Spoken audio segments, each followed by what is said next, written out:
G'day guys, Johnny's Hot Tip here. Now don't forget to subscribe so you don't miss out on anything. Okay guys, today we're talking about laptops overheating or just generally getting hot underneath here like so. Now, I've got the solution for you. It's pretty simple, it's easy, and I use it every day.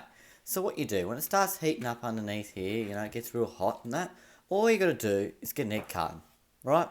I know it's going to sound crazy, you just get the egg cut. You don't need to cut it out or do any of that fancy, crafty sort of stuff. Ew. Okay, all you got to do is you put it underneath there like so. Right, you put that on top, like that. And there you go. And that gives you ventilation and cooling underneath, and that won't get hot anymore.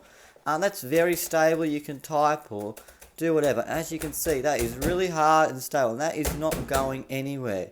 I didn't have to make anything, didn't have to create anything, just put it in and away you go. Okay guys, that was Johnny's Hot Tip. I'll see you on the next one. Okay, bye.